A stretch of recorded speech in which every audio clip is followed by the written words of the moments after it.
Okay, and if everyone could mute their audio except for Kelly. And Kelly, you're on. Okay, good morning, everybody. As Glenn has said, my name's Kelly, and I'm a novice here at the center. I live in Baltimore, which is why I'm not able to be there with everyone. So thank you for letting me make this offering digitally today. So social media is an interesting place, right? It has its pluses and its minuses, but it is frequently thought-provoking. And I ran across something a couple months ago that really piqued my interest and set me back and made me think. Of course, at the time I didn't save it, so I don't know who the original tweet came from, and I'm only paraphrasing at this point, but I wanted to talk about it. So the tweet that I read was, when we think about traveling back in time, we're terrified that anything that we do, any small thing, will drastically change the universe, change our current timeline. But when we're living our everyday lives, we don't think about how all of our actions, big and small, shape the future. And that was really big for me. That was really sort of profound and set me back. It stuck with me, and I've really thought about it and thought about, what makes it so true and why is that so powerful? And I think emotionally, we feel separate from the universe. We feel set apart from what's really going on. Like, have you ever noticed when you complain about traffic, right? The traffic is all the people out there. It's not you. You're not the traffic. The universe is traffic. You are set apart. You're the observer.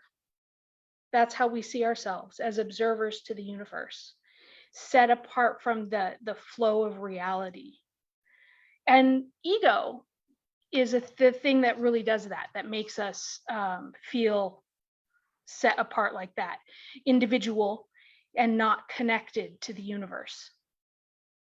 But here's the thing, even with science, right? Quantum physics tells us that there's no such thing as an outside observer, and that we are, in fact, all connected. The very existence of an observer to an experiment, we know, changes the outcome of that experiment. So it's impossible to not have an effect on what we're observing. Even in our thought that we're observers of the universe, we change the universe. We're an intrinsic part of it. We are part of the flow of causality that makes up the universe, and cause and effect flow through us. So we matter, right? Our presence matters. At the same time that we feel so separate from the universe, right? And probably because we feel so separate from the universe, humans are social animals, and we're drawn to seek, we're drawn to community. It's why we seek out love and companionship. And it's why the idea of being part of something bigger than we are really appeals, right? How often have you felt that something is a good fit for you because you feel like you're part of something bigger? And in some part of our lives, whether it's personal or spiritual or professional, we're looking for that. We're looking for that being part of a larger whole. And we don't see that we're already part of the biggest thing, right? We're part of the universe. We're part of that giant thing. And that we matter, and we shape the future, and we shape now.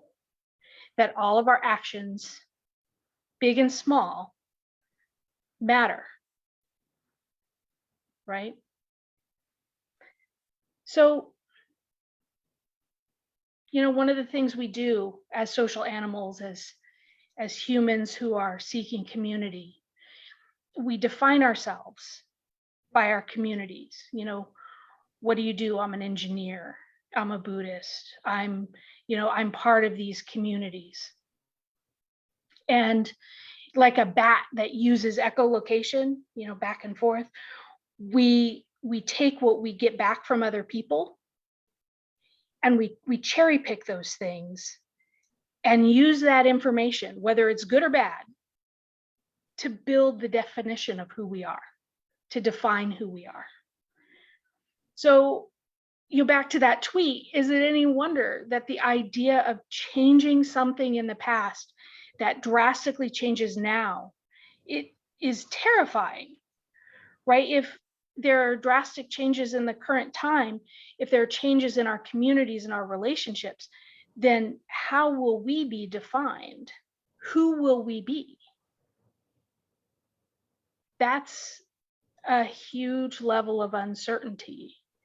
And as humans, we're afraid of a lot of things, but we're really afraid of uncertainty, right? That's a big thing that terrifies us. So maybe we think about, how do we change these feelings? How do we change that sense of being separate? How do we change that uncertainty of our definition? How do we realize our place in the universe and be at peace? We say that, right, every week. So how do we do it? Well, and I'm sure Glenn would say this, we practice, right? We practice and we sit and we follow the Eightfold Path and the Four Noble Truths and the Six Perfections and all of the other listy things that we do. We're the religion of lists. But maybe we can start by thinking like that bat. Maybe we can start by using that echolocation. And I wonder what would happen if we use that echolocation I talked about earlier, but instead of cherry picking all of the things we like, the things that match our impression of ourselves, what if we stop cherry picking and take everything and let all of those things settle into our hearts? So can you imagine what it would be like can you imagine what it would be like if the bat didn't absorb all the information, right? First, he'd run into everything and then he'd starve to death. So I think that's a good example of maybe taking more information rather than bad might be a good thing. So what would happen if we stopped that cherry picking?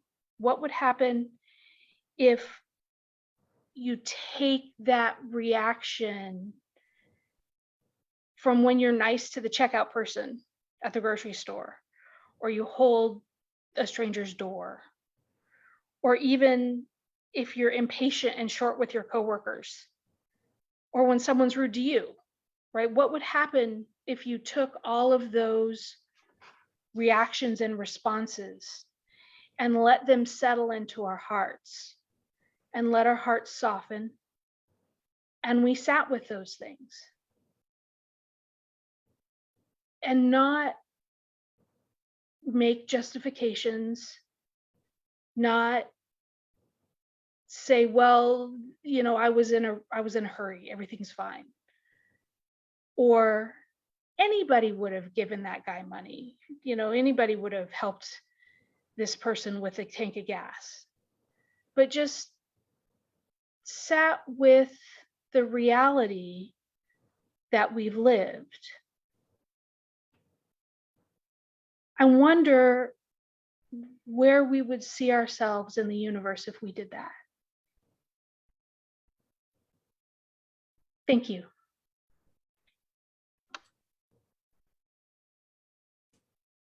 Thank you, Kelly.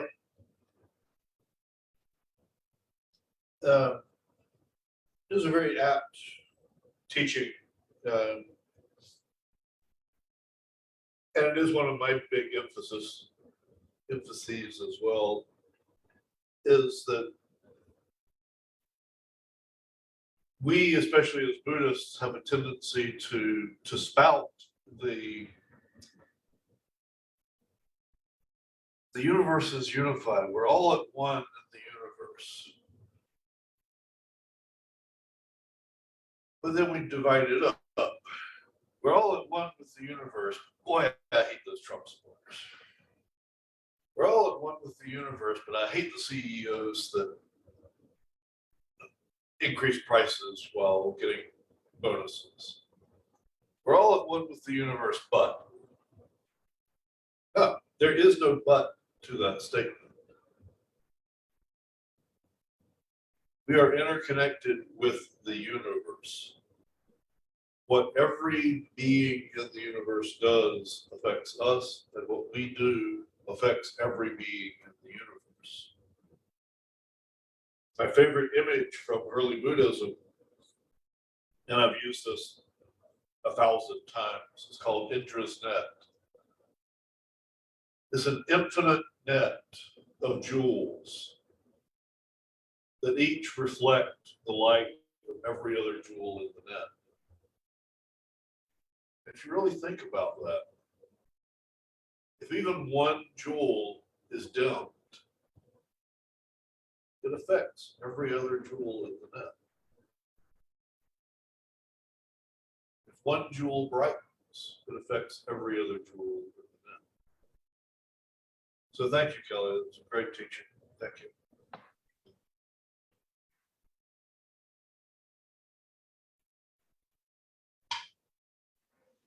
Good morning, everybody. Thank you for that lovely Dharma talk, Kelly. I loved the perspective of, that time travel thing of like, oh no, I don't want to mess up the current state with, the Back to the Future Dharma, right? And then when you juxtapose it against, how come I don't give my actions and words in the current moment as much validity or importance? And I was like, whoa, wait a minute.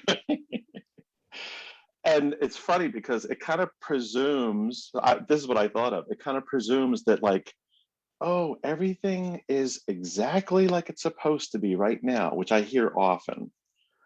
And it's a thought I used to have a lot, but now more and more the thought of maybe everything right now isn't exactly how it's supposed to be, but it certainly is the result of everything that came before it, that preceded it.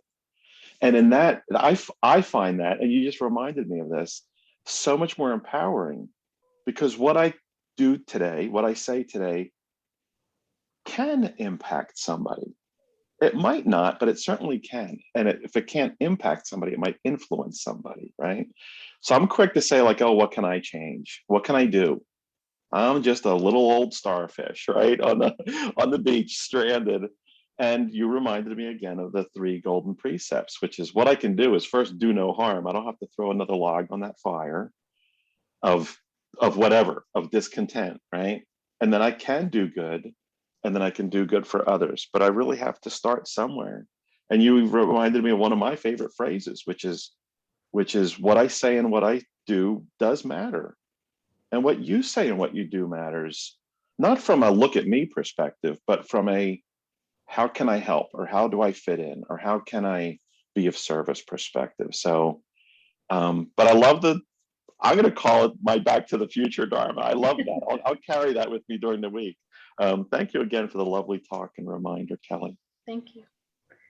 And I think that, the idea that, yes, what we do can help others, but maybe influence others, but maybe it won't. I mean, back to Glenn's example of Indra's net. If all you do is brighten your own jewel, that reflects everywhere else.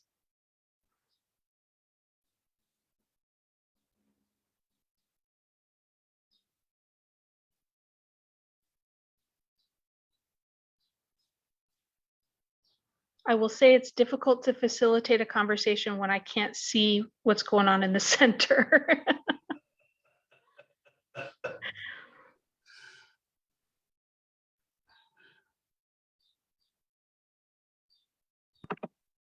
I loved your Dharma talk, Kelly. What a great talk, and with truly pragmatic and sensible metaphors and examples.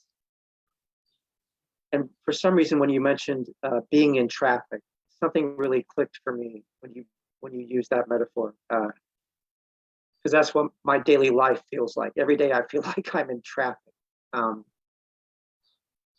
Partly just from being so busy and having to manage so many things and working with so many different people. Like I'm caught up in something so much bigger than myself. And something that I certainly can't, or I should say, only have limited control over. It occurred to me, if I'm part of an interdependent system, this is another metaphor, but it happens to work for me. If I'm part of an interdependent system, I am feeding and consuming food as part of that system that keeps me alive. So I ask myself, how can I be food for others? If I'm consuming, how can I be part of that system where I'm not only taking, but can embrace the uncertainty, maybe some of the pain, the discomfort of being part of a larger system I can't control, submit to my own experiences of aggravation, uncertainty, loss, letting go every day, because I'm trying to be food for others. I can't just take food for myself. I have to be food for others too if I'm going to be part or unified with a larger system. And that's how I'd like to view my work. That's how I'd like to view all my interactions through the course of a day. And that means submitting to the loss, the inconveniences. And like you said, just sitting with it. How can I practice with this? Can I sit with this and see how I'm reacting and responding, rather than just complaining or resisting, or having a kind of metaphorical road rage, which I'm certainly susceptible to. It's great to think about. It's great to encourage practice, I think. Thank you. Thanks, Dorian. Kara, I saw your comment on the chat. Yes, please feel free to share your thoughts as well. Everyone is welcome to share their thoughts.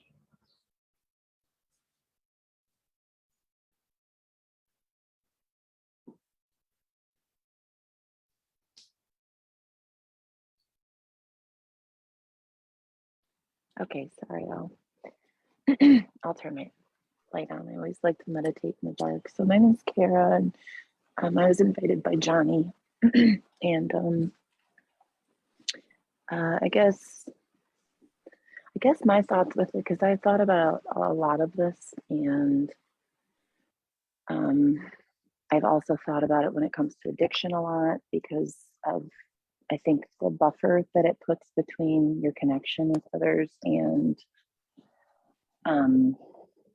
Gaia, and the universe,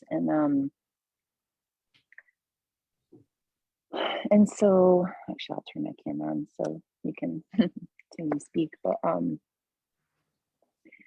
I guess I really tend to look at it that almost like so like the eyeball of like a fly. This sounds strange, but there's all these different facets of it, right? So basically for me, it's like each person is this different facet of, Gaia energy, or, just the all encompassing, I think of it as like all encompassing energy of love, or, and so when I'm connecting with others, and I've really, really experienced this once I got sober, that it was I started to notice it was just a total reflection. So a lot of the promises from in recovery, I started to see come true as far as how I was treating others, but mostly how I was treating myself. and then I would see that reflected in how others were treating me. And so that was I guess a big part of what came out of what you were sharing, Kelly, which was like, PS, like brilliant. Thank you for sharing all that. It was that's why I asked, because I didn't know if you were actually sharing your thoughts or if that was like like you were speaking, for the meeting. So yeah, I mean, I had a lot of thoughts about it, but that was the one thing I wanted to share, and I probably will share again, so I won't take too much time up. Thank you for sharing. Thank you for sharing, Kara.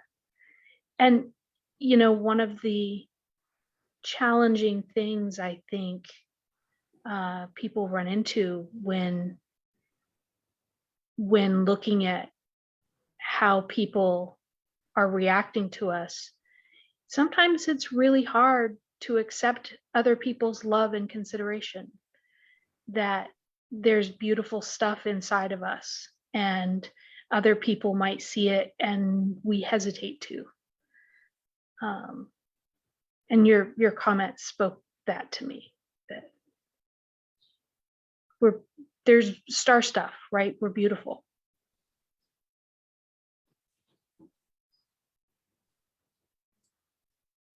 Yeah, I definitely agree. Because I'm thinking a lot about a perfectionism lately. And the idea of just, so I just really fully like relaxed into accepting myself, and not that I love all those parts of myself, but Sure. that's one gift, with recovery and sobriety. And so I'll share really quickly that I work with children dancing and performing, and my boss mentioned to them yesterday that this was a comment about not, mediocrity, and that like it's not okay to not, be like here, and like, and it, oh my gosh, did it just like kind of really jar like my belief system, Right. and so it was an interesting, so it was just interesting. So that's been in my mind a lot, about the perfectionism, and for agreements, and just that we're made. I don't know if you guys have read that, the knowledge of, or the tree of knowledge, I think, but that, when we're created, we are in this form of perfection or beauty, and it's the illusion, right? Once we're here, that brings that disbelief into us. So anyways. Thank you. Thank you.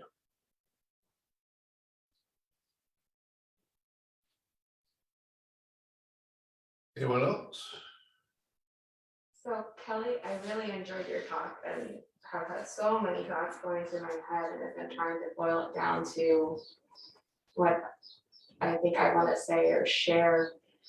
And kind of the thing that it's come to for me is that I feel like when I came to Buddhism, like it resonated, but part of it, when I'm looking back on it, is that I felt like somehow it would make me more comfortable in the world, feel more comfortable in the world. And listening, Buddhism and learning, Buddhism is about being present. And the thing about that, and why it's so hard, is being present is not necessarily comfortable. Right. Yes. Yeah, and that being in those relations and being open to those pains, as you put it, like echolocation with paths, and not self-selecting where you are, because that is definitely, as I've grown, I've recognized that I've done that much of my life for a number of reasons. And I've, in the last couple of years, put myself in situations that expose me to more people, and to needing to be present and accept both my role, their role, and that no matter what they or I do, we may have uncomfortable feelings, but we still need to be present. And that really drives it home that it's the practice of like being present with other people. And the point is not to be comfortable, it's to be there. And as an aside. So that's kind of how I boiled it down, but it was really funny because yesterday, I tried out, we had a child-free weekend for the first time in a long time. Yes. Ooh, Yay, congratulations. My partner really wanted to go and try out floating, so we went to Urban Float. It was really fun. It was kind of cool to feel the experience and what it was sensory like. But the woman who was there, oh my gosh, it was so commercialized. It was commercialized mindfulness as you walk in the door, ads everywhere, CBD oil, which nothing wrong with it, just very like in your face. For those who it helps. There's lots of issues around that. But one of the things that came out of her mouth when she was explaining things in the float pod, she's like, there's different lights, you can press this, it'll rotate through the lights. I recommend either choosing one light or turning it off because the lights rotating really keeps you present. Oh my. That for a lot of people, they want to get away from being present because it's not comfortable. Right. So that kind of just some of those thoughts around presence are what I think I want to share, and I'm very thankful for your talk today. There's a lot more in there, but I think that's the one that kind of boiled it down. Thank you. And the thoughts that your comment brings up for me is being uncomfortable is incredibly vulnerable. And our first reaction is defensiveness and to push it away. And so, you're very brave to focus on that, on embracing that discomfort.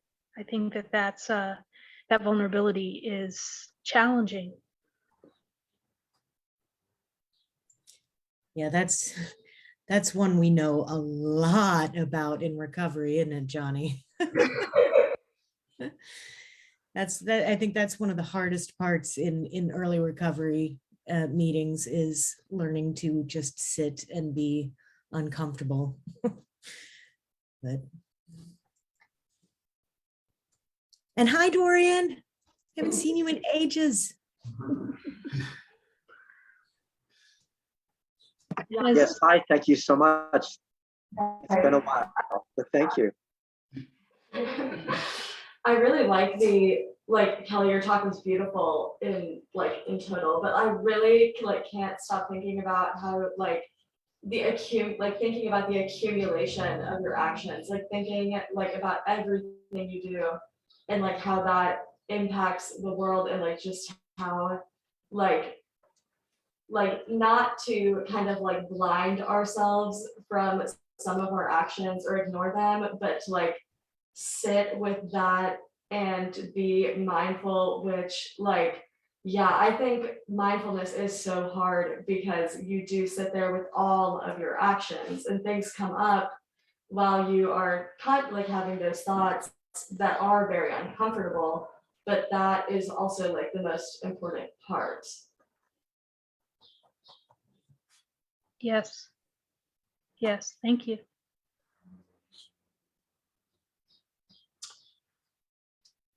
Has anyone who's not shared that wants to?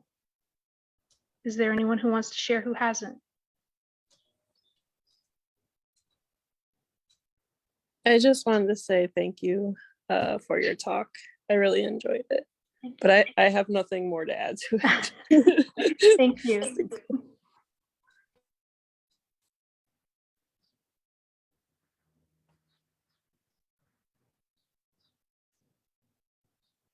okay, if there's no one else, we'll go ahead then and finish up on page 3. The Bodhisattva vow.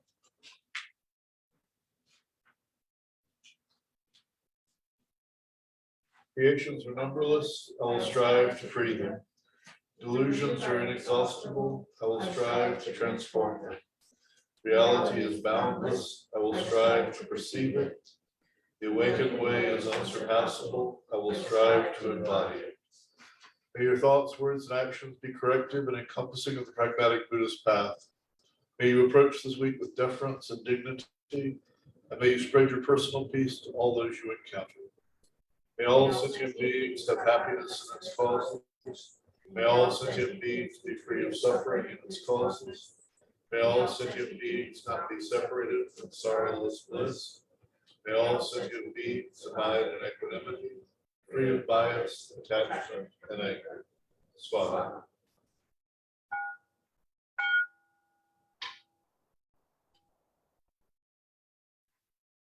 Thank you all and have a good week.